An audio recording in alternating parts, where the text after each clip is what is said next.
can't hear y'all clapping. Good morning, good morning, good morning. I am so happy to be here with you all today. Thank you so much for taking the time to come out and discuss the stigmas of counseling in the Black and Brown community here today. This program is hosted by On Purpose Enrichment, which is a nonprofit agency in the Acres Home community that is dedicated to providing counseling and resource navigation to our communities. Today, like I said, we'll be discussing the stigmas of counseling in the Black and Brown community and just beginning a conversation around how we can help our people and continue to help our people in the community. So without further ado, I'm going to go ahead and jump right into the introduction of our panelists, and they are excited about discussing this topic as well as we are excited to have them. First, we have Dr. Angel Glover, PhD. Dr. Glover is a licensed psychologist and healer who helps clients find reprieve and rest from the demands of life. She believes that therapy can be a life-changing experience that leads to healing and wholeness. Dr. Glover actively works to create safe therapeutic spaces where clients can be their authentic selves, claim radical hope, and have improved qualities of life. Dr. Glover completed her PhD in counseling psychology at Texas A&M University, obtained her master's in science in clinical psychology at Northwestern State University, and Bachelor of Science in psychology at Prairie View A&M University. Dr. Glover completed her postdoctoral fellowship at APPIC accredited Aurora Mental Health Center and pre-doctoral internship training at APA accredited Aspen Point Community Mental Health Center. Dr. Glover is licensed in Texas and through the authority to practice interjunctional telepsychology. Dr. Glover is the founder of Women's Holistic Counseling and Consulting, LLC. Dr. Glover, we're so happy to have you here today. Next, we have Ms. Yarely Ruiz. She is an LPC that holds a master's in clinical mental health counseling from Sam Houston State University and a bachelor's in sociology from Stephen F. Austin State University. She is a licensed professional counselor in the state of Texas and is fluent in English and Spanish. Her training includes play therapy, grief and trauma counseling, and individual counseling. Yarely wishes to help the community by addressing personal, familial, and systematic issues to help the individuals and families reach personal, educational, and emotional goals. Yarely also has a passion of art therapy and, when appropriate, will often incorporate expressive arts activities into her counseling sessions. Thank you, Ms. Ruiz. Next, we have Mr. Roddrick Jefferson. Roddrick Jefferson earned his bachelor's degree in electrical engineering at Prairie View A&M University. Continuing his education, he received a master's degree in computer science at the North Carolina A&T State University. More importantly, he's a man of faith and works in various ministries that impacts people globally. He's also the CEO of J Visions Incorporated, which is a nonprofit organization that uplifts and empowers the community. He institutes a grace-filled journey with an intimate familial character through innovation, accountability, and trust. His motive is to build for the future by fostering a culture of boldness and investing in developing efforts to the community. So great to have you, Mr. Jefferson. Lastly, we have Mrs. Brittney Scott. I'm Brittney Scott, a current elementary educator for the Houston Independent School District. I am born and raised in Houston, Texas, and a graduate of Prairie View A&M University, class of 2010. I was Teacher of the Year in 2018, and my biggest goal right now is to get my master's degree in education with a specialization in reading. Some of my hobbies include reading, shopping, traveling, and writing. So happy to have you again, Mrs. Scott, and if we could just go ahead and give all of our participants and panelists a round of applause, virtual round of applause. Thank you again for coming. So I have a brief video that I would like to share. So Jazz, buddy, we can't help but notice that you might have a slight case of the gloomies. You haven't come out with this lately. You've been missing your classes. Hey, Jess, you've been sitting in the exact same place for a few days now, and honestly, I haven't seen you use the bathroom. Is this about your fallout with Des? Nothing's about Des. I haven't been wanting to engage with anyone in a minute, okay? Okay. Come on, Jazz, talk to us. What's going on? You still going to therapy? Kinda. I overslept and missed my session a few weeks ago, and I'm supposed to reschedule, but I'll get around to it in due time. Okay, well, Jazz, we love you, and we absolutely hate seeing you in pain, and it's clear that you're struggling with something, so you should make an appointment because sweeping your problems under the rug is not healthy. And honestly, we're just going to keep hounding you until you make that appointment. So, And you know how annoying I can be. Oh, I do. We all do. You promise to leave me alone. Fine. I'll call. Why they say permission is required? All these people on. Alrighty, so we'll go ahead and jump right into it with the first question and it's open to any of our panelists. Why do you feel like there's such a stigma within our community? Well, I think that one of the things that I've seen a lot, especially like in the Hispanic community, is that mental health isn't really something that is talked about. It's not something that has been addressed, and this is more of throughout generations. So if parents were never taught how to talk about their emotions or how to process feelings or even how to seek out mental health services, then it kind of gets just passed on to the children. It keeps going and keeps going and keeps going. So for me, one of the things that I've seen is it's been a long generational thing of, well, my father never went to therapy and he was fine. And it kind of just keeps going of like, well, my grandpa never went to therapy and he was fine. And so it never kind of breaks that bubble of let's go ahead and see what else is out there to try to help us have a better quality of life. Absolutely. I totally agree. I would like to share as well. Yes, ma'am. I feel like we've been taught a lot of times in the Black and Brown community that basically our faith is supposed to sustain us. And so we've been told, just pray about it, just pray about it. But sometimes you need, just like you need something for your physical health, you need to go to a doctor. Sometimes you need some mental help to deal with life stressors or depression or anxiety, whatever it is. Prayer is wonderful, of course, but sometimes you need medical assistance, and there's nothing wrong with that. Yes, ma'am. Absolutely. And that is basically the segue into the next topic that we're going to discuss, church and counseling. And Mr. Jefferson, if you can go ahead and lead that part of the discussion. Yes. Again. Hello, everyone, and just thank you so much. Again for this opportunity. Just to be a part of this great team. Listen, I'm gonna just dive right on in here and just kind of set the atmosphere and just say that this is the year of greater. We're not playing any games this year. We are this is the year that we're going to reach God's best, and I think that it's time to step out of this mundane atmosphere, step out of the boat of settling, living in mediocrity, and really start thriving and living the life that God has for each and every one of us. And to the point there, I want to say that, we need a counselor to deal with our past, and we need a coach to deal with our future. And as it was mentioned before, religion cannot fix internal problems, but the greatest of all time, Jesus can. And so, like, the first thing we need to do is really just acknowledge what counseling is not. It's not bad, it's not judgmental, and it's not weak.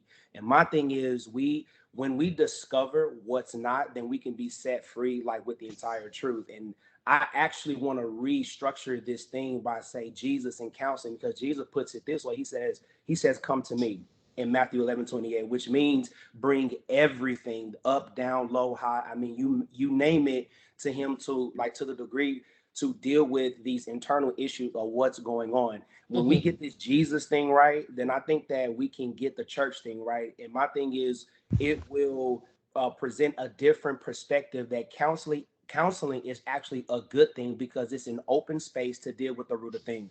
So like, it presents a unique awareness, so much so that it's something to where, like, you have to deal with the root of the issue of what's going on. It's time to stop overshadowing it, living on sand and stuff like that, because external things cannot fix the spiritual, but the spiritual can fix the external things. And so I think we often are taught to keep everything a secret. We're taught to keep our mouths closed. We're taught, but my thing is, when this happens, we suffocate. It pains people, but it hurts us. In church alone, it just does not demolish strongholds. So God has to step in, redefine, reconstruct, and craft and give people. God has crafted and really gifted people that are specialized in counseling in areas to help provide insights and different tactics to break these chains that are really overbearing people. My thing is this: Jesus is the model and the template. So how you audit who's the right counselor is identifying those personalities traits of Christ. So this is key because everything that makes noise isn't sound. So it's one thing to find a counselor, but it's another thing to find the one that is for you, that is consistent and aligned with with you. So again, church is education, but counseling is demonstration. And Sundays aren't enough. God's character, His competence, and His covenant is really what He uses to supply His needs. So just as God came in the form of man through Christ, the Spirit came. Excuse me. The Spirit came in the form of counseling to help get this life thing right. So in the end, we all need a therapist and a counselor to deal with our past, and we need a coach to deal with our future. Because God will supply both of those because He knows exactly who we need, what we need, and that is consistent with us. So Thank Yeah, you so much. I want to yeah. jump in and talk a little bit about kind of how I think the questions overlap a little bit. For me, I primarily work with Black and Indigenous people of color. And I think so often when we kind of say, oh, well, counseling is this medical thing, it can be, but it's also a community thing. And if we look throughout time, this concept of counseling per se, wise counsel, talking to people who are elders, talking to people who are sisters, who are friends, has always been a part of how we have sought to be in community with each other. And so when I think about how the two questions overlap, then that's part of how I think we can start to reconceptualize how counseling fits. It's always fit. If we're not feeling well and we connect out to, a pastor, we connect out to a sister, we connect out to a sorority sister, right?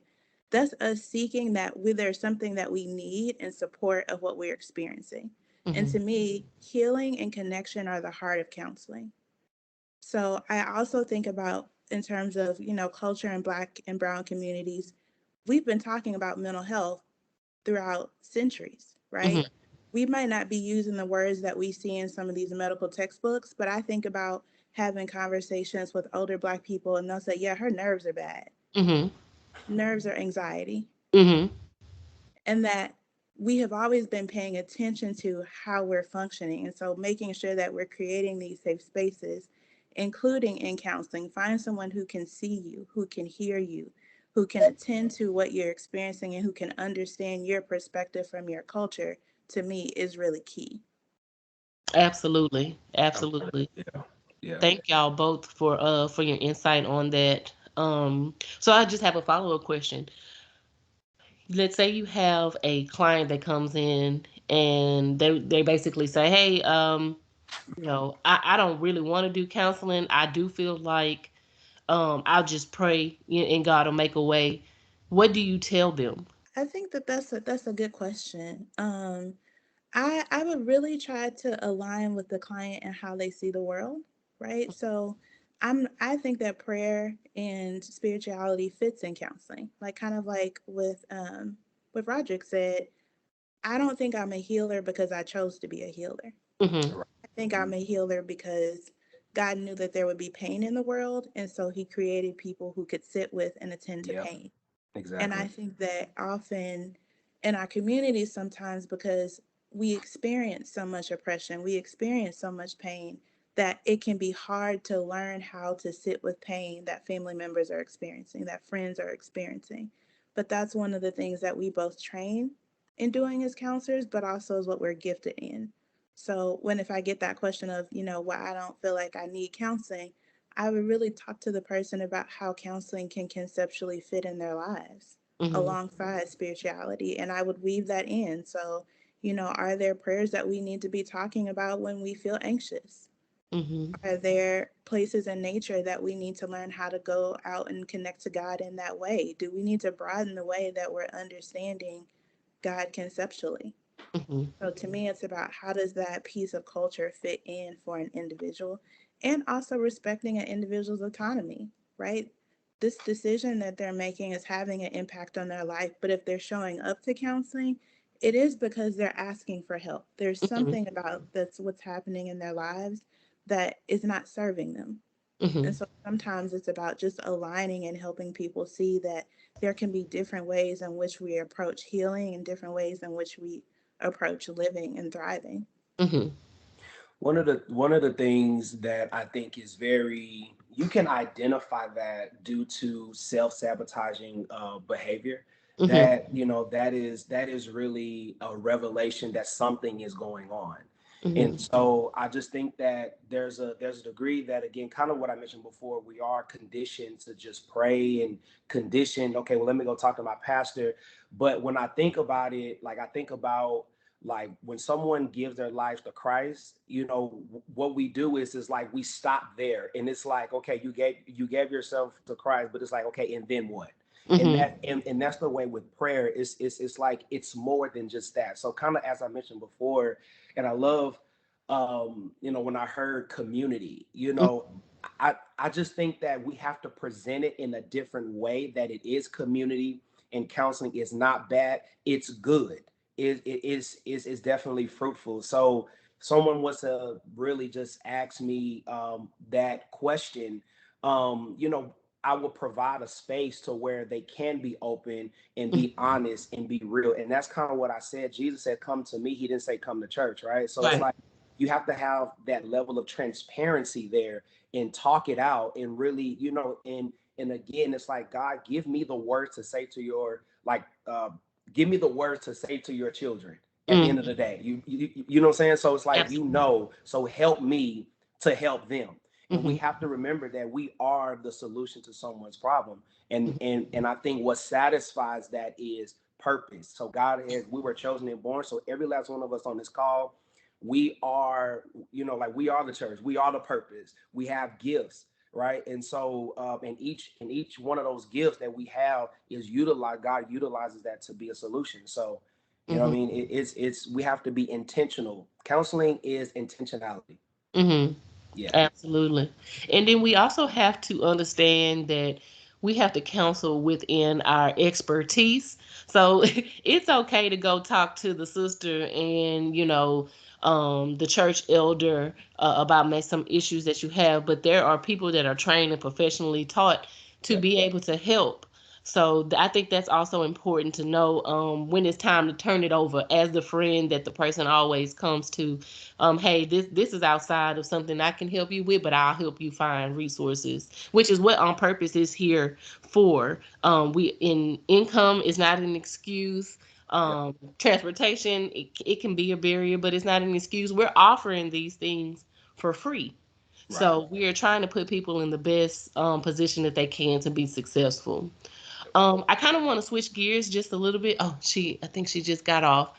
Um, well, I wanted to talk about specifically people that are in counseling, and if you can share, what was it that made you comfortable to go find help when it's such a stigma surrounding, oh, well, if I go to counseling, something's wrong with me, or, I don't have, I'm not bipolar, I'm not this, I'm not that, and you X yourself out before you even try. Would anybody like to speak on that?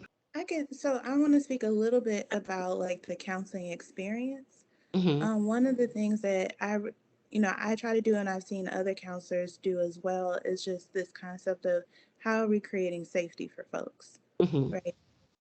Sometimes I'll have conversations with Black and Brown women about when was the last time that you had comfort in your life?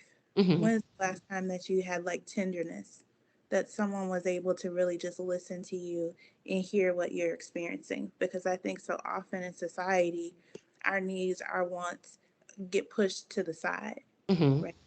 And so when I think about folks who are in counseling, there's this balance I feel like y'all are talking about of there's a knowledge and an expertise that's there, but there's something that is so deeply enriching about having your whole self and your authentic self be validated, Mm-hmm. to be seen.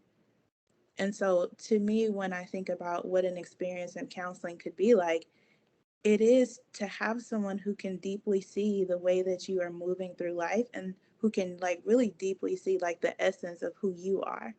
and then to walk alongside you and say, these are some skills and some tools that I think could change the way that you're approaching things, that can change the way that you might be holding on to this level of hurt or this level of pain, that can help you to see that pain sometimes is an indicator, but when we hold on to it is when we start to experience suffering. So that was just some of the things that I was thinking a little bit about. Okay. And really quickly, just to kind of piggyback off of that, I think that one of the benefits of the counseling experience too is that the counselors are supposed to be blank slates. Mm-hmm. So kind of going back to the question before about, well, why can't I just talk to my sister or my pastor or my barber about, my problems? And I always tell people, well, you can, like, you absolutely can, use as many tools as possible to help your mental health and to, improve your quality of life. But one of the benefits of going to counseling, and one of the reasons, I personally have, gone back to counseling and stayed in counseling, is because the counselor, their whole purpose is to basically focus on you. And so it's, in a way, kind of a one-way street where you don't have to worry about their judgment. You don't have to worry about their opinions. You don't have to worry about their, personal input. You get to just focus on yourself, and that just lends itself to, like Dr. Glover was saying, like a much deeper experience. Right. Absolutely. Absolutely. I totally agree with that, because when you're talking with a friend or a family member, it's kind of like a give and take kind of situation. Oh, yeah, this happened to me too. When really it's not about, that's not the type of help that you need. Whereas a counselor, they may institute little things from their personal life that may have affected them. But for the most part, it's about how can we help you? How can, we encourage you to be successful? What are the things that's plaguing you? Which is the difference in between talking to someone that's a friend or, family member. Miss Scott, I know you're back on the line. I wanted you to share your specific journey on counseling and what caused you to go ahead and start counseling, and just the things that that happened, if you would like to share. Thank you, Jessica, for having me on right now. It's funny that she wanted me to inspire my story. I never thought I would be inspirational to anyone, but I guess they always say you never know who's really listening to you. Mm-hmm. So I guess my journey goes back to 2018. I had ended up, my first husband actually ended up passing away just sporadically. Didn't know that it was going to happen. He was sick one day, and we went to the hospital, and he ended up passing away 12 hours later. So that event for me really struck a chord, and it got to a point where, like I explained to Jessica, it literally felt like someone took a hammer and a nail and just split my head down the middle. I don't know if you can even imagine that. Mm-hmm. But it just, my mental, emotional well-being just broke, and I can literally feel like I was cracking and having a meltdown. And so I probably went through this probably about a good month. I'm just thinking, oh, it's grief, oh, it's depression, it's just sadness, it'll pass. But it didn't pass, it just stayed. And so it got to the point where I was like, something has to happen, I need help. And I got recommended actually by my job to they sent an email one day, and they were like, your mental health matters, and they have a program, an EAP program, where we could get free sessions. So anyways, I like to save money, so I said, let me try it out. It's free, it's not gonna hurt me. And so I ended up finding a really good grief counselor, and she helped me be able to talk about my emotions without it feeling, someone trying to make you get over it, as we said earlier about it. My grief counselor actually was a Christian counselor as well. Mm-hmm. It was like a combination of both for me. It was someone who looked like me, so I'm always comfortable with someone that looks like me because I feel like I can relate to them more. She also was a Prairie View graduate, So anybody that's from Prairie View, I'm pretty much gonna trust you in my hands because we relate to each other on that end. Right. And she was an older woman for me. So she was like a mom figure. Mm-hmm. And so I was really able to connect to her a lot without it being like a judgmental thing, without it being a someone just saying, as I've even heard from people, and where everybody has anxiety. Well, no, my anxiety is a little different. My anxiety literally will break me down and have me on the floor. Mm-hmm. That's my anxiety. Your anxiety might just be, oh, I'm scared to go on a roller coaster. My anxiety won't leave 10 minutes later. My anxiety is still going to have me up in the middle of the night, still thinking about this the next couple of days and trying to recuperate. Or my anxiety comes from just being overworked. And so I had to really recognize what I was going through and really understand that I had been suffering from anxiety since I was a child and didn't even realize it. And it just got progressively worse over time because I never talked about it. And when I finally revealed it to my mom that I had serious anxiety was after my first child, when I had what they call postpartum anxiety. Mm-hmm. And I literally would not leave his side. I didn't trust anyone to be by my child. I didn't trust my mom. I didn't trust his dad. I didn't trust anyone. So I literally did not sleep for a month. Mm-hmm. And so it literally crippled me because I never let anyone in on what I was going through. Mm-hmm. And when I finally revealed it to my mom, she asked me, why didn't I tell her? And what it goes back to, why I didn't want to seem weak. I thought I could do it. And really, I was really just hurting myself. Right. And so going back to what Jessica was saying, how I inspired her was that when I finally got comfortable, I think it was me, you, and Angel, right, Jessica? We was all on the phone. Yes, we were. And we were just talking, and I was just like, yeah, I'm gonna go see my counselor because you know what? This ain't working for me this week. Something going on with me. Yes. I need to talk to somebody because I'm about to either go on the wind or go on the other end or something. I don't know what we was talking about.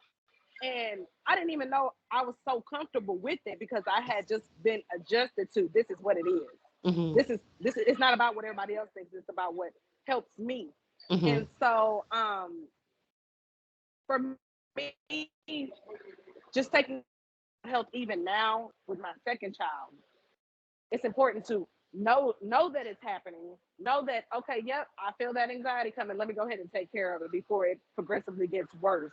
Mm-hmm. And so for me, it's just so important not to feel ashamed, not feel, like you're weak or like you're less than or you're crazy, as they like to say, for going and taking care of yourself, because it actually makes you stronger and brave to open up to someone and let them know that, you know what? Yes, I was just saying that's just kind of where I stand on the matter. Gotcha. Of where I am with my mental health. Yeah. Gotcha. Thank you so very much for sharing your story. And as she said, she encouraged me to start going to counseling just by how comfortable she was to say, I'm going to see my counselor. And it was just a regular conversation. It wasn't a big deal. Like I have to go to the counselor and it wasn't anything like that. It was just a regular conversation. And that is, counseling is partially in my background as well. And my teacher always told us, you need to be in counseling if you plan on counseling people. Because what's going to happen is you're going to be in someone's session and they're going to hit a trigger for you that is unresolved, and you're going to be in the corner balled up crying in their session. So you have to get yourself together. And I never really understood why that was so important until I started talking to other people that were in counseling. And all people have unresolved issues that we need to work through. And as Brittney said, it doesn't make you weak. It doesn't make you crazy. It doesn't diagnose you with a mental disorder. It just means that you're taking the first steps to try to get the help that you need. Is Miss Danette, is she still on the line? Yes, I'm here. Awesome. Okay, you can go ahead and share. Okay. Hi, everyone. My name is Danetta, and I would like to share because I feel that I feel like I've always been that person from childhood who friends like and family like to come and talk to when they're having a hard time, because I've always been a very non-judgmental person. I just listen and try to be supportive, which I think is great. But what happened as an after effect of that is, since I was the listener, I would most often not share what I was really feeling. And so I would find myself, if I knew that a family member or friend was dealing with something because they had already spoken with me about it, I definitely would not want to share with them. Or if I did share, it was so minimal, it really wasn't enough for me to get to the meat of the matter and kind of move through whatever I had going on. So of course, as I, got older, I continued to be that person. And of course, I went to school to study psychology and ended up being a school counselor. And so here I am, still that person for everyone, but I'm still holding on to my stuff. So of course, what happens when you keep holding on to your stuff and stuffing it down, stuffing it down, stuffing it down? When you stuff things down and over again, what happens? It boils over. Exactly. And so that is basically what happened to me. I was that person that was helping everybody and not complaining and seeming okay. But the truth is, I wasn't okay. I seemed okay around everyone. I was there to support everyone. I was always a professional in dealing with everything. I was always a good friend, a good daughter, a good sister. But I was actually suffering in silence. And so I basically had a severe anxiety attack. And I didn't know at the time. I truly felt like I was having a heart attack. And I thought, wait a minute, you know better. This is not a heart attack. You have caused yourself anxiety. And so that was my cue to say, you know what? You are no different than anyone else. You need to talk to an impartial person, someone that doesn't know you, that you can tell everything and not worry about them comparing, what happened last time, or, knowing the people involved. And so I said, you know what? I need to, and I knew better from the beginning. I just, for some reason, even though I know counseling is important, I wasn't going. Right. So once I had that anxiety attack, I started looking around for someone. And the truth of the matter is, I think everyone is always afraid of, okay, if I say too much, are they going to look at me differently? Well, the purpose of finding a counselor that you're comfortable with is so that you can talk about whatever you need to talk about. And sometimes you get to talk about things that you didn't even know were a real issue to you. And just saying them out loud can make you recall, you know what, that's where that comes from. So being able to find someone you're comfortable with and not giving up, because I want to say I ended up seeing 3 people before I found the right person. So sometimes you can go to someone and maybe that's not the right person for you, and that's okay. It doesn't mean that they're not a great counselor or a great person. It just means that you need to find the fit for you. And when you find that right person, it can really change your life, because it has truly changed my life. I will forever make sure that I have a counselor or a therapist that I can go to just for everyday coping of life. I think it's important. Yes, ma'am. Absolutely. Thank you for listening. Absolutely. Thank you for sharing. We're all going through it right now, specifically with the pandemic that's going on and just the way that life is changing. And we all need someone that we can confide in and talk to that can give us clinical help and in being able to move forward. Mr. Jefferson, did you have something you wanted to add? Yeah, I did. That was really good. Such great testimonies and really just inspiring, and the different perspectives about counseling. One of the questions that I want to ask is, why do we wait until things are worse before we actually go and see a counselor? Like, That's a great like, you know what I mean? Like, why do we wait until something has to happen until we get to that point to say, okay, I need help to deal with this or to deal with that?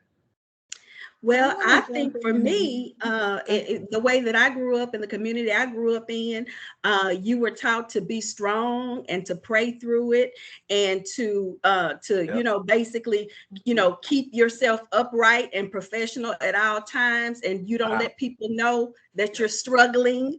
You know that old saying, I don't look like what I've been through. Thank the Lord for that. And so I know for a fact that that's the reason why I waited so long, because I felt like I'm strong, I'm smart, I'm intelligent, I'm educated. There's no reason why I can't go through life and be okay, even though I had the background and the knowledge to know I should have been in counseling all along. Right. Just like she said earlier, we all taught that in school, that when you're a counselor, you need to go through counseling so you can make sure to deal with anything that you have, because you never want to let your problem hold you back from helping one of your patients or one of your clients. So I knew better, and I still did it because of my background and upbringing. That's why I did it. So, got it.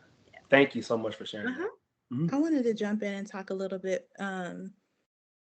Kind of what I've seen sometimes happen is a lot of times in society, you know, Black and brown people don't have the luxury to not be okay, because you still need to go to work, because you still need to make sure that you have resources to take to your family. So what can end up happening is we will be high functioning. We will be high functioning with anxiety. We will be high functioning with depression. Right. And what it can look like is we still go to work. We still are in relationships with people, but we're isolating from our friends. We're not eating as much. We're sleeping more than we might need to sleep. We are sleeping less than we want to sleep.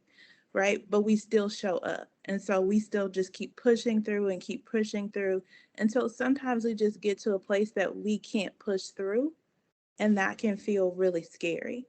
Right. So sometimes that's why I really like the concept of you can just go to therapy because you were just having a couple weeks, because therapy really is about walking alongside someone wherever they are in life. And so you don't have to get to a place where you are just identifying that maybe I'm depressed to go to therapy. You can also just realize that I just don't feel right. Right. And that can be a good time to also enter into therapy. But I just think culturally, sometimes for us, because of the way that society really views and sees Black and brown people as labor, we internalize that as well. And then we just keep going and we keep going until we can't keep going. Right. For me, one of the things that I see, like especially in my parents and in my friends' parents, is that there's a sense of control, that you want to keep control. And so if you can kind of keep everything together and not ask for help, then somehow that helps, you feel like you're more in control in your life. And especially for, people who were immigrants and maybe who struggled a lot, or, weren't immigrants but still struggled a lot of things can feel out of control. Mm-hmm. And so to kind of compensate for that, I've seen that a lot of the older generations, will say, I'm fine. I can't control a lot of my environment, but I can control myself. Mm-hmm. And I can control, my state of mind, and I can just tough it out, and so that almost becomes like an identity that inadvertently ends up, I think, being more hurtful than helpful. Mm-hmm. But it originally served a purpose, which is to help cope with that lack of control in the beginning. Right. Absolutely. I want to jump in with that. I wanted to jump in with that too, because sometimes another reason of why folks might wait is because then they might, when I think about folks who are immigrants or just folks who are in the Black and brown community, it's not as bad as like for my parents, right? It's not as bad as like, my grandmother. So I shouldn't be complaining. Right. And then that keeps us from then reaching out, because we're comparing stories, but situations were different. And it's not that then your parents then didn't need therapy then, and that you should then not be in therapy because you're comparing your stories to different situations. Mm-hmm. But that's the thing that I've seen a lot of folks sometimes also lean into. Yes, ma'am. Mr. Jefferson? Good point. Yeah, no, that was good. I just think there's a lot of weight, there's a lot of pressure, and so I forgot my train of thought here, but at the end of the day, God didn't put us here for us to deal with these issues alone. We are not equipped to deal with these issues. And so, with that being said, we need people to talk to. We need to open up. There is more to it. We cannot handle everything. The Bible also talks about, two is better than one. Like, that's a revelation there that, you know what I'm saying? We cannot handle these situations and stuff like that. So we need people, and God put us here to be in relationships and community and connected to people. So, but the more we keep quiet, the more bondage that we are in. And so sometimes our healing is just opening up our mouth and saying something. That's Right. it. Yes, sir. Yeah. Yes, sir. Absolutely. We hit on it a little bit in the last topic that we discussed, but I want to talk about culture versus counseling. And Ms. Ruiz, if you could kick that off. We spoke briefly about it yesterday, but language is an issue also. Yeah, I think that part of what contributes to the counseling stigma in the Black and Brown communities is that language barrier, because there's a lot of vocabulary that's very nuanced when it comes to mental health. And so even if you know the language, like I speak Spanish fluently, but I never grew up knowing how to say confidentiality or cognitive distortions or cognitive behavioral therapy, because that never came up when I was 5, Right. learning Spanish. And same thing, like if you learn the second language when you're in school, they probably are not going to cover, like, here's how to talk about the mental health side of things, here's how to talk about the business side of the mental health side of things. And so a lot of that on the counselor end, can feel like a disconnect between them and the client. It's an obstacle that needs to be worked with. But on the client's end, a lot of the feedback that I've gotten is that there's a fear that what they say is going to be misconstrued or it's going to be used against them. And so a lot of times there is a much more guardedness. There's a tougher shell to crack, so to speak, because the level of trust takes a little bit longer to build in the counseling relationship until, the client feels like the counselor fully understands them, not just like language wise, but like literally like they get them. And I think that's something that we talked about earlier, is that how important connection is between the counselor and the client. And so the language barrier is just something that needs to be just to be aware of. It's never going to be, a perfect system, unfortunately. But if you are aware of it and if you communicate with your client about it and kind of work through it your best that you can, work with what you have, then at the very least it provides services for someone who maybe would have immediately turned away the minute they were like, oh, you don't look like me, you're not fluent the way I am, this is not going to work. Obviously, we want to stay within our scope of practice and offer services if we feel like we can offer the services, but really work with them in destigmatizing that, cultural difference that comes with that language barrier. I think that that's an interesting topic because we don't think about language barriers amongst just maybe the way that we talk, or between, like you said, the Spanish speaking community. They, you don't learn certain things, or there's a different way to say certain things, and so they don't want to be judged because you don't sound like me or you don't look like me. And so you don't understand what I'm going through, which is something that Miss Scott hit on earlier. She like, and there's nothing wrong with that. We're wanting to get help from someone that you feel like can better understand you. So we just try to put ourselves in the position where we can help as many people that we can within our scope of expertise. And if not, refer out to someone that may be able to help them.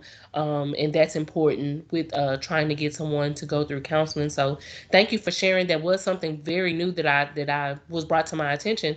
I never even thought about the difference in the way that Spanish is being spoken can affect someone wanting counseling. And I want to speak a little bit on that topic too, of that I think it's important that you work with a therapist who can see you in context, who can see your identities, who can understand, how your identities might be interacting with other identities in the world. So, I spend a lot of time thinking about, say, if I'm working with a Black female client and, she's experiencing some workplace discrimination, it's not there are theories that we have that kind of help guide us in the work that we're doing. So I'm not going to ask her to reframe how she's thinking about oppression. Mm-hmm. I'm going to teach her how to cope with oppression. And I'm Mm-hmm. going to teach her, what does the worst of this look like, and how do we help you transition into a role or into a job that you aren't under such constant strain of oppression. Mm-hmm. And that's an example of, I can see her in context. But when Right. we can't see people in context, maybe they show up and we are trying to help them to think about the situation differently. We want to challenge, how they're putting these thoughts together. We want to say, oh, is this a cognitive distortion, right? We want to say that there's something about what you're doing that's the problem. And Mm-hmm. that's what happens when we take people out of context. But Right. if the environment is toxic, if the environment is harmful, then we will still see some of these mental health symptoms, right? If someone is being oppressed, it is likely that they might then start to feel depressed. Right. So we want to make sure that we're seeing them in context so that we can help them cope with the stressors. So even in, sometimes when we talk about culture, it's, can you understand the person's identities well enough to understand them in the context of their life, opposed to the context of how we would want them to see or want them to be. Mm-hmm. The other thing I think is important is when we see people in context, that also has a lot to do with the treatment goals that we Uh-huh. might be focusing on. So sometimes what we'll see is when folks are more in like community oriented cultures, right? And maybe there's a strong family connection. Maybe Mm-hmm. there's what we call like enmeshment, when we just are like interpersonally too close to another person. Mm-hmm. Depending on how you understand the person in context, that might not be a problem, or it could be a problem. So part of what I'm saying is, make sure that when you're seeking out therapists, that you're comfortable with someone who can understand your life experiences and who can understand how your intersection of identities is presenting in the world, Right. because that has everything to do with how you might be then moving forward and feeling comfortable and connected in therapy. I totally agree. I totally agree.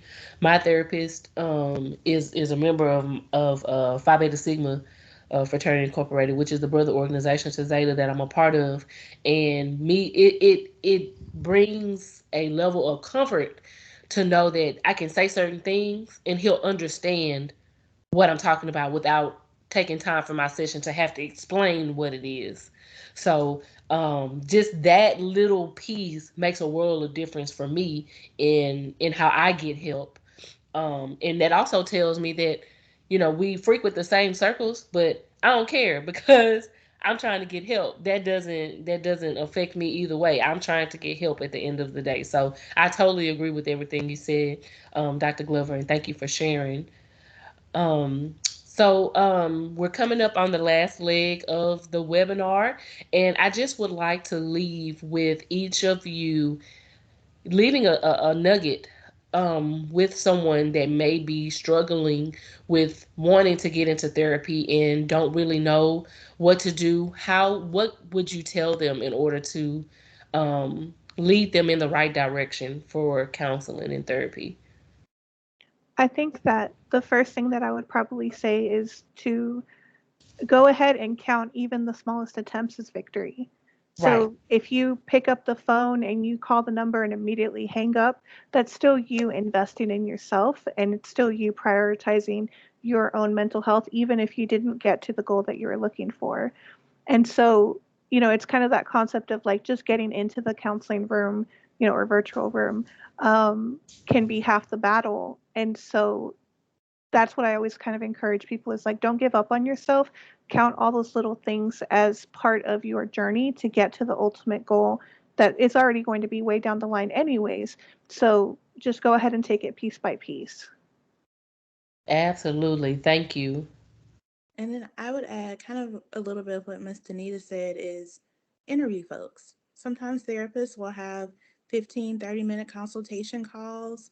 It's okay for you to make a list of folks. I really encourage that you make a list that has maybe 3 to 5 counselors that you might be interested in seeing, because sometimes counselors, will be booked up or have wait lists. And so it doesn't mean that you have to like then just wait, right?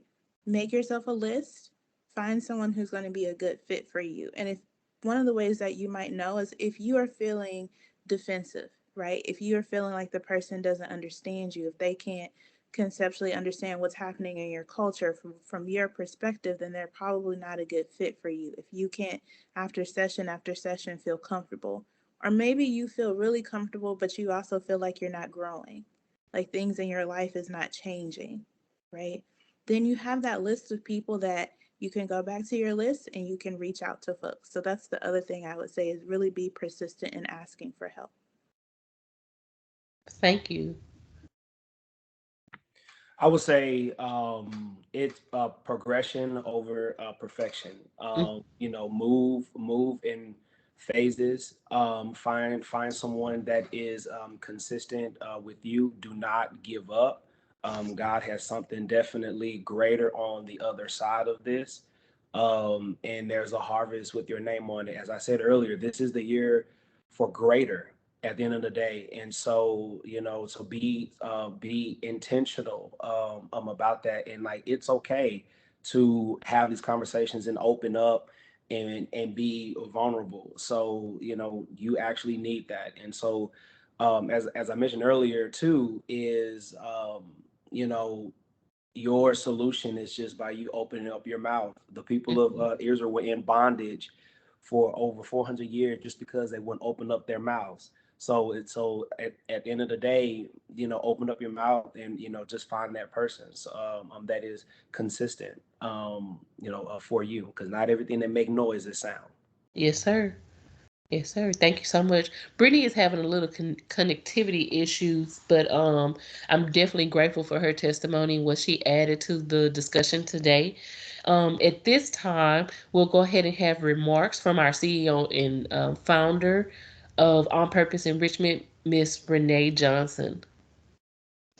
Well, thank you so much for our panelists. This was an extremely engaging conversation. It was an important one, and it just feels so good to see the vision and to see that this information is getting out to the communities that we serve. So I thoroughly appreciate you giving us your expertise and taking time on a Saturday to speak to us. I also would like to say thank you to all of the guests that came to be a part of this conversation. And if you had individuals who weren't a part of this and you want them to hear it, we will be posting this links in the next week so that you can get that information to them as well. It is truly a passion and the reason why I found it on purpose to heal the communities that need it the most and to support them during the process. So thank you so much for taking time to come. And thank you, guests, for listening. And thank you to Jessica for putting all of this together. Definitely. I have such an amazing team at On Purpose. You just don't know how I appreciate her dedication and all of the team for what they do. Thank you so much. Thank you so much. And before we leave, I just wanted to go ahead and let you know what our next upcoming events are so that you can be prepared to be there with us.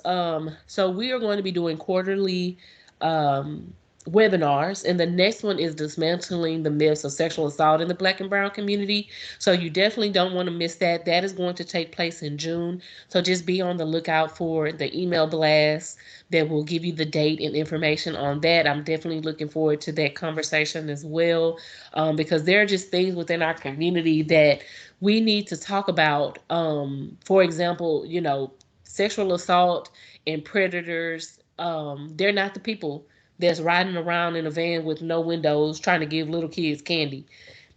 Those are not the people that are assaulting our children in our community. It's the uncle, it's the stepdad, the family friend, and we are going to break down those myths so that we can be better educated about this situation, so that we can be better people when it comes to those type of situations. Also, we're having a fundraiser at the On Purpose location, 6838 Antoine Drive, on July 9th. It is a Casino Royale in Acres Home, and we're going to have a good time. There's going to be a live band. There is going to be buffet. We're going to have the table games there for us to enjoy. So it's going to be a great, great time, and just be on the lookout for the email blast regarding that as well. Again, my name is Jessica Smith, and I'm the Director of Programs for On Purpose Enrichment. And you could have been anywhere today from 11 to 12, but you are here with us trying to get this information out to our community, and it is not taken for granted, and we greatly, greatly appreciate you for your time. If there's nothing else, thank you, and I hope you enjoy the rest of your weekend.